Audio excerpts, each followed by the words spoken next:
Okay, I've got a challenge for you. In front of me here, I have a 20-second edit, and I want you to tell me what's wrong with it, or most importantly, what's missing. Are you ready? Here we go.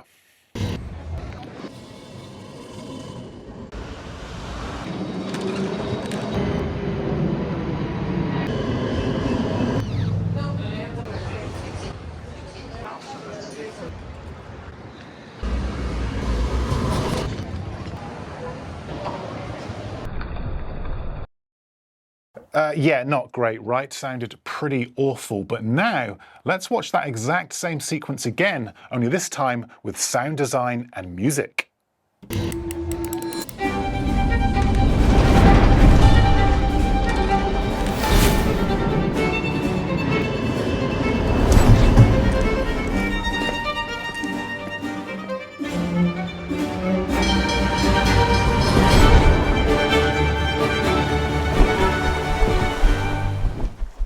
So that is the difference sound design makes. It will take a less than average edit and turn it into something that you can actually feel, making it sound slick and professional. So in today's video, I'm going to take you through my timeline and show you all of the sound effects that I used in that edit, but more importantly, why I used them and the thought process behind each one, so that you have a really good understanding of all of these techniques and you can apply them to your own films and videos. A big thanks to Epidemic Sound for sponsoring this video. This is where I'll be going to get all of my music and sound effects to create today's edit. If you'd like to use any of the music and the sound effects used in today's video, then you can sign up for a free trial using the link below. And if you want to see how I shot every clip in this sequence, then be sure to check out last week's video where I show you all of the behind the scenes from this exact shoot. Today though, we're just focusing on sound design because this is by far one of the most important yet most overlooked parts of editing. Okay, so here is my edit and my timeline. I'm editing using Final Cut Pro, by the way, but all of these tips and techniques apply to any editing software. So, as you can see, I have my visuals on top and my music underneath. And for a lot of beginners, this is where the process ends. Visuals and music done. But if you want people not just to watch your edit, but to actually feel it, this is where sound design comes in. So, let me take you through the 3 stages of sound design, followed by some practical tips to help level up your edits. Okay, now once you've done the main visual edit, the first thing that I like to do is disable the music and just focus purely on the audio that was recorded on the day. Now, some clips will sound great, some will sound absolutely terrible, and that's absolutely fine because we're going to fix all of that. So, for example, this tram passing sounds great, real, natural, authentic, so we're going to keep that.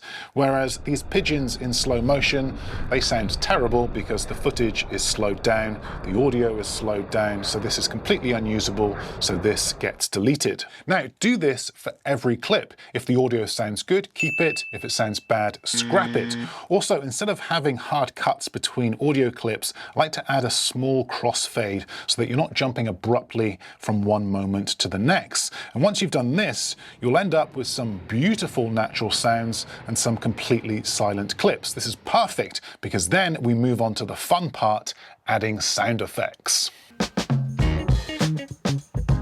Now at this stage, the first thing that I like to do is just watch the edit back and ask myself, what sounds should I hear here? These are what I would call authentic sound effects, not necessarily recorded on the day, but sounds that would realistically exist in this environment. For example, the quick tram shots could have a whoosh sound effect. People walking, we could add light footsteps and some street ambience. The beach shots, maybe some fresh wave sounds. Or this cathedral tilt up, we could add ringing bells. Even though they weren't ringing on the day, it still makes sense and adds interest. Basically, anything that makes this shot feel more real, more alive, more engaging, that's what we're looking for. Now next, I like to have my own folder of cinematic sound effects ready to go. And these aren't literal sounds from the real world, they're more about emotion and texture. So typical sounds in this folder could be rises, whooshes, impacts, subtle wind sounds, low rumbles, flybys. These are the sounds that you hear in films but don't consciously notice them, but you definitely feel them. If you would like a free archive of these, by the way, then just do what I did. Go to Epidemic Sound, search for Cinematic, and then download everything on this first page. You can see here everything that I've downloaded. I've saved all of these into a folder, and I use these in pretty much every single edit. Epidemic Sound have a huge catalogue, over 50,000 tracks made by real artists, by the way, none of this AI crap. Over 200,000 sound effects, just like the ones that I'm using in this edit. So a real lifesaver, and honestly an absolute must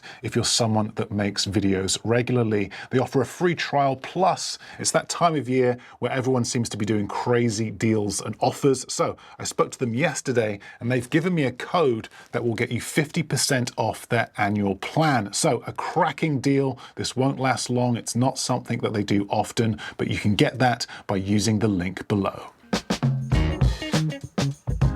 Okay, so let's look at some practical examples of how you can use these sound effects to help elevate your videos. Now, what you probably noticed at the very start of this edit is that there was a lot going on, and that was deliberate. If we zoom in to the timeline, you'll see that I crammed 8 shots into the first second of this edit. A great way to grab attention, particularly if this video was on social media and people were scrolling. It is designed to stop the scroll. Great visually, but without sound design, this would all feel a little bit chaotic. So I synced each cut to the sound of winding up a film camera. Every click equals a new shot. Plus, I added a riser underneath to help build energy.